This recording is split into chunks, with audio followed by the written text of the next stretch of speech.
Emilia gets kidnapped. She has her fingers cut off, and now there's a shootout. And now they're in the car riding, and she pulls a gun. And now they're flying off a cliff. The car explodes. Everyone's dead. It's like, what the fuck is happening? I thought this was a film about a trans woman trying to live a life of happiness.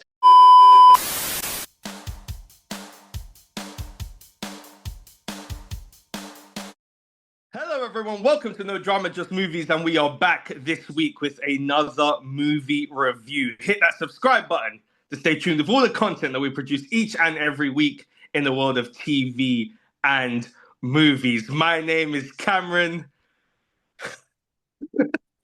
Oh, Amelia Kelly Smith. And I'm joined by my esteemed colleague here. I'm Phil Rubia Corwin. Well, if you haven't guessed it by now, we are reviewing what many are calling the most. I don't even know what to say for this. Many are calling it a film. Many are calling it a film. Some are calling it the greatest of our time. Some are calling it something else. We are going to be giving a serious review here. It was just a bit tough for me at the beginning. But we're here to review none other than Emilia Pérez. I'm going to hand this one over to you to give obviously a bit of background knowledge in terms of why we are reviewing this movie. And I guess specifically a reason as to why is because of how talked about it is right now, the amount of nominations it seems to be getting across the board. Obviously, this is Oscar season, 2025, and obviously Oscar season on our channel here. But why is this movie being talked about so much? I have no idea. So I think it started off with being talked about because like it hits all the points, right? It very much is Oscar bait. It's about a trans woman. It's about like lots of like Mexican issues, I suppose. And it's a musical as well. So then it changed. Then the backlashed. And after some tweets, Karla Sofía Gascón sent, and yeah, suddenly I think people don't like this film anymore. And I don't know. It's one of those where the Academy rewards it or has nominated it at least, and is probably going to reward it for at least some of these awards. Very confusing syntax. But everybody or most people are I think, agreeing that it's not a good film. I mean, because how many nominations does this have now? It has 13 nominations. It already won a couple of other prizes from other, possibly much more important awards. It won like recently, I think, a couple of BAFTAs, I think. Audiard won the jury prize at Cannes, and like the ensemble, I think, won as well at Cannes. So it's been doing okay. Not as great as it should have been, I think, at the awards. But yeah, so it's been nominated for 13 Oscars. And we'll see in March. We will indeed see in March. I want to touch upon the bit there in terms of, because this movie does have a relatively high Rotten Tomatoes score. We just checked before the recording of this. It's sitting at 72%. The audience score, I think, is around 16%, which is interesting. So I guess the first thing I want to touch upon, which you just mentioned there, is why are people enjoying this movie? Why is it getting people talking? And obviously, I don't know what goes on in voters' minds, or regard whether it be the Academy or whether it be for example other awards like the BAFTAs or Golden Globes, whatever.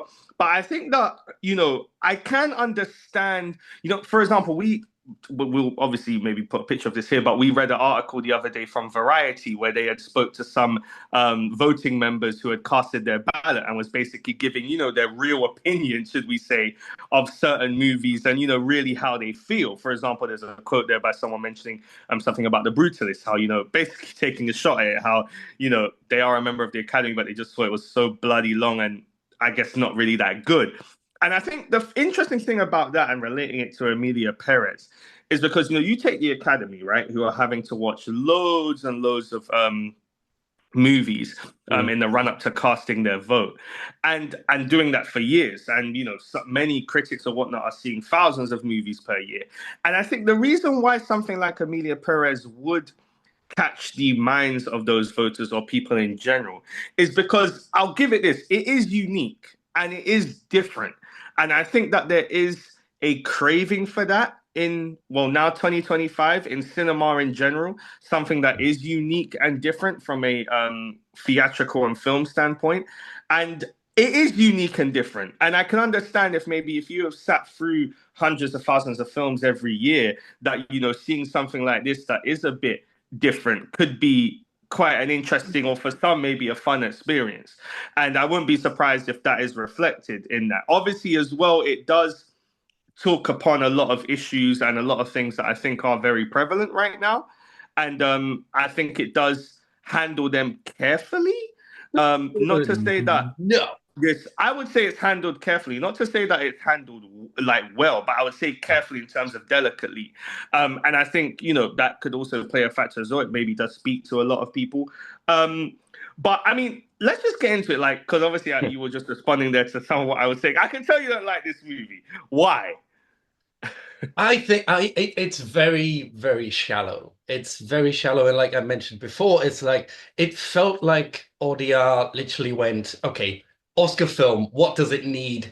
Tick, tick, tick. We've got a trans person, got that one in. We've got cartel, yeah, Mexican cartel and stuff. We got that one in. It's tough subject or drama. We've got a musical, tick. And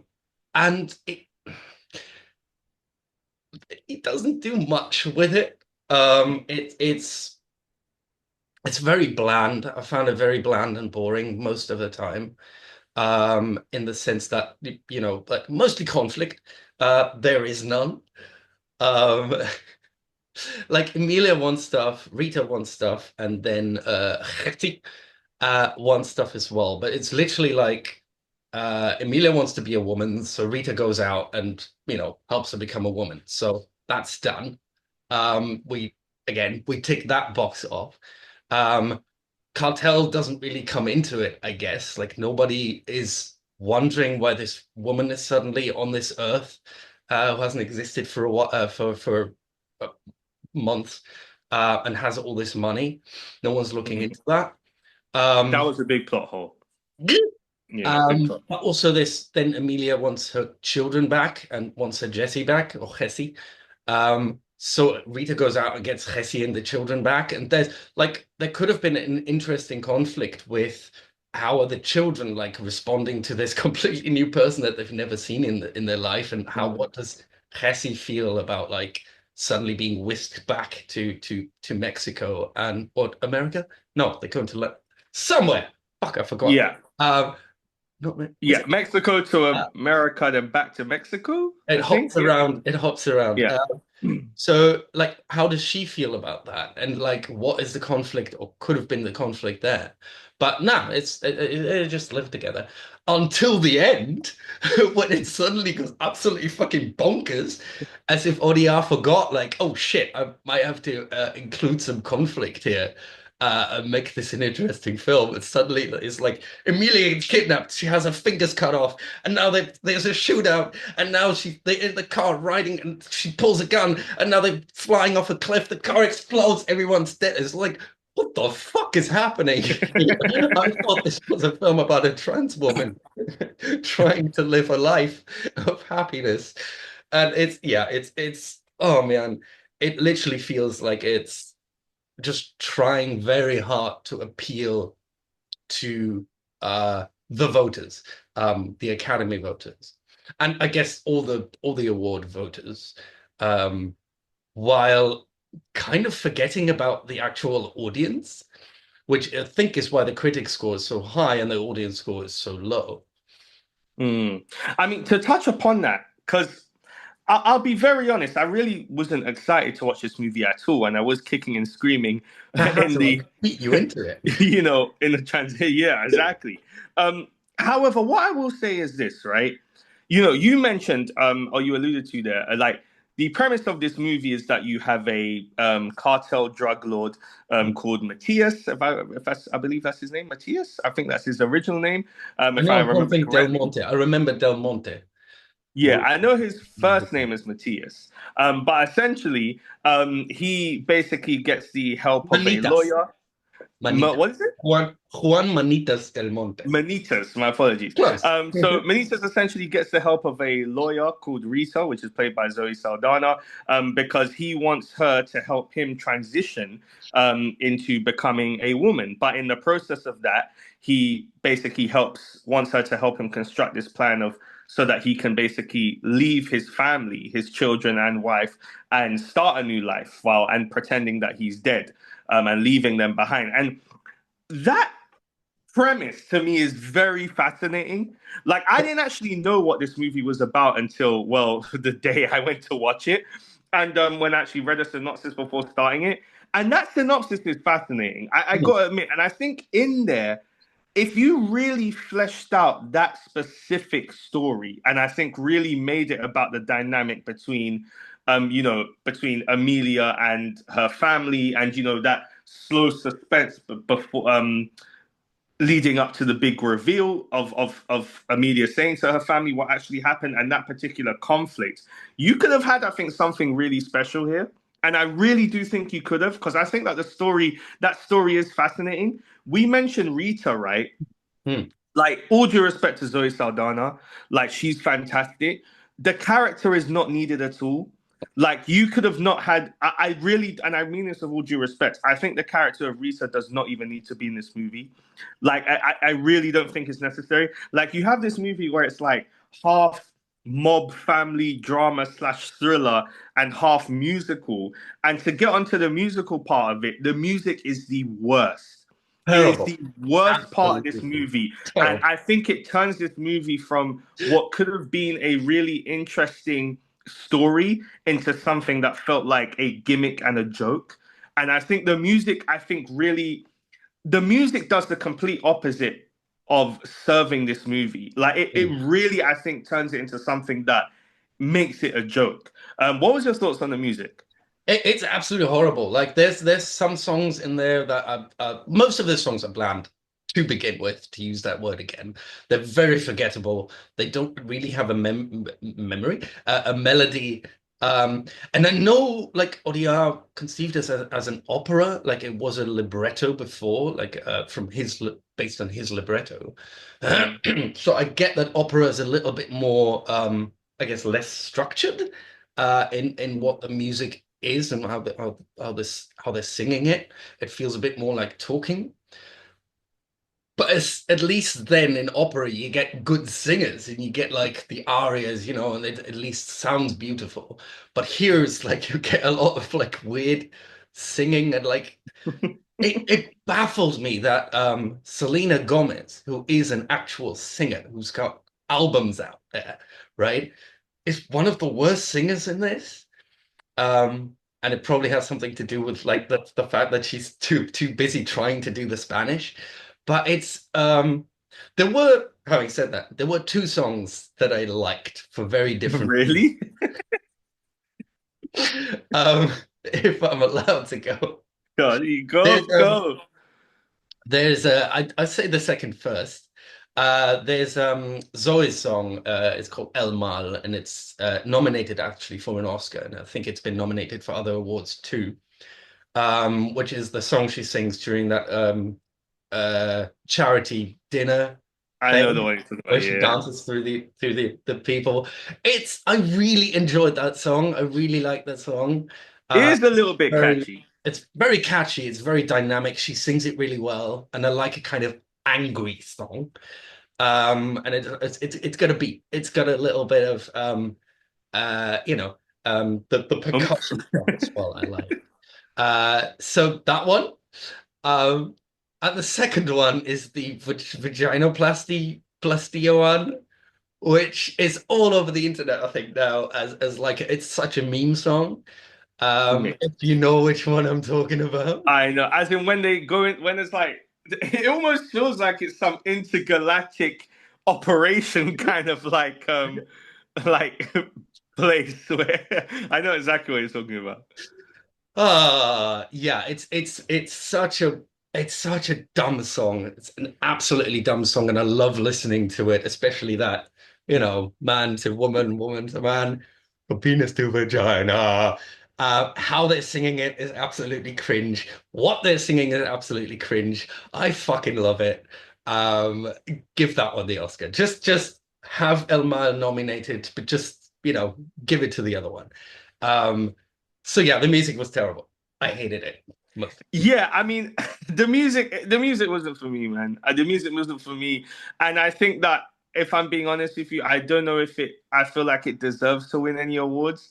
Like, I think the fact that you said it has become more of a meme, more of a Mhm. TikTok thing. Um, then again, I mean, not to say that doesn't mean that it's good, but I just, I don't know. For me personally, that when I saw that, I couldn't believe what I was watching, and that does go to my point of I thought that the first half of this movie specifically is awful. And it was very tough for me to get through. I think this is the thing, right? Like, I think, we talk about, Karla, Sofía Gascón. Like, she, I think, does do a great performance. I Yeah. really do. I think that she, by far, is the MVP of this movie. But it's unfortunate because this is just a movie for me with untapped potential. Like, I think that story, that synopsis is so unique that you could have really done something really interesting with this, like a real drama slash thriller, but nothing is fleshed out. No one is fleshed out. It really feels like a waste of time and a real waste of what could have been such a unique movie that I think could have. I think if they took a much more serious approach to this movie and actually really fleshed out this idea of the conflict between this man who has transitioned and his family who he's left behind, but now he needs to get them back, and the conflict that happens between the two. Like, for example, I think that you could have had a really interesting scene where the kids maybe realize who their dad is. Or, for example, I think you could have had a much more interesting scene than what we got of when, Emilia and Jessie, when, they both confessed to each other exactly what's actually happened. But it kind of took away everything from me. Don't get me wrong. Don't get me wrong. I think that climax of them all dying in the car, I think that did hit me a little bit, Really? but I feel like what led up to it just didn't work. Just didn't work at all. It was absolute chaos at the end. It was chaos, and it Yeah. didn't earn that. It absolutely didn't earn Mm. it. And it felt like very much, let's wrap this thing up somehow. It tries to do a lot of things and just gets them all wrong, I feel. Like it tries to hit that here's a story about a trans woman, but it kind of handles that really weirdly and possibly in a wrong way as well. It kind of suggests that um Emilia wants to be a woman to escape the drug cartel, kind of to escape that life of crime. Um, and I Is that don't. what you got from it? Because I didn't get that from it. Yes, there was a bit of, oh, I just want to live my life as the person I really am.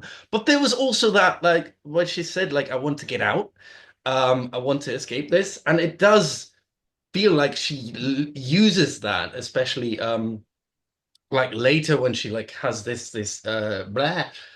charity thing, and like she uses it to redeem herself. Like she uses it to, get out of the life of crime. Um, as an escape. And I I don't know. It also kind of says like when Rita has that song with the doctor, and he says, I can't fix I can fix the body, but I can't fix the soul, right? Like it's saying all these people like transitioning, you probably do it to escape some problem that you have, but you're not going to. So what you really need to do is fix your life. Um, I it yeah. And then you get it as well, like later when Emilia says she kissed my hand as like one of the victims or something, one of the women connected to the disappearances. Emilia says at some point she kissed my hand and I loved myself for the first time or something for the first time. And yeah. I liked myself, I loved myself. And it kind of sends this message of uh in order to feel happy, no, you don't need a sex change. You just need to solve your issues. You just need to be kinder to other people. um, I don't know. It's a weird message, and it's like it doesn't do much with that anyway.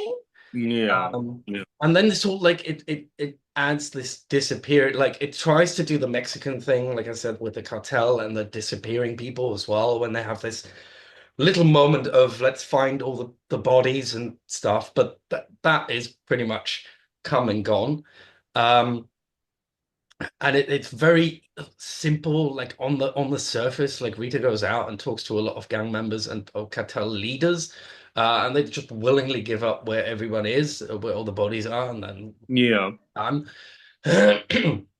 so yeah, I've seen a lot of people complain like how it handles the Mexican stuff, the fact that it is filmed in France. It's very much um very very like weird. Like it's filmed in France, set in Mexico. It's got a lot of people who don't speak Spanish, Yeah. like who are not actually connected to Mexico. It's doing all these things that other films are doing as well, Hmm. right? But it's doing them all. So there's a Yeah. sense of that it is inauthentic, that it is a fake film, and again, this thing of that he just did it to appeal to the Academy, but wasn't really concerned with trying to tell a real story. And he even said that, I think, that he's not, it's not meant to be realistic. Um, where I'm asking, like, so what are you trying to do? What who is it for other than the Academy? Yeah. But yeah, Well, I mean, any final thoughts before we go to our IC review scores here? Well, I burn think this film. well, I think that Burn it. tells us everything we need to know. I mean, let's go straight to it. Let's go to our IC review score out of 10 for Emilia Perez. I will go first. I'm giving this three ICs out of 10.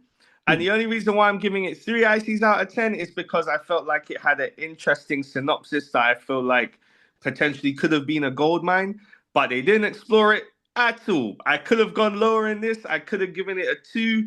I'm being very generous with three ICs out of 10. That's where I'm at. How many ICs out of 10 will you give this movie? I started off right after I watched it. I wanted to give it a 4.5. Yeah. And then the more I thought about it, looked into stuff, and it like just sank lower and lower. So I'm gonna give it a 3 out of 10 as well. Mainly two for the acting because I think Gascon and Saldaña were really good in it. They might have saved the film a little bit for me, but also for those two songs. That's the extra point. So yeah, 3 out of 10. It's an absolutely terrible, terrible film that I don't want to like think about, talk about after this. It shouldn't win awards because of what that would say about the Academy, about film in general, that people would get away with this. 3 out of 10, forgettable film. Well, that will do it for our review of Emilia Perez. Once again, we are No Drama, Just Movies. Please subscribe to our YouTube channel. Drop down in that comment section below and please let us know your thoughts on what is a masterpiece, apparently, in many people's eyes. Once again, please like, share, comment as well. My name is Cameron. Oh, Emilia, Emilia Kelly Smith. And I'm joined by my esteemed colleague here. Bill Rubia. Forward. Well, let's roll on Oscars 2025 and let's see what happens. Once again, we are No Drama, Just Movies. Thank you very much for checking out our video today, guys, and we will see you very, very soon. Take care, guys. Bye.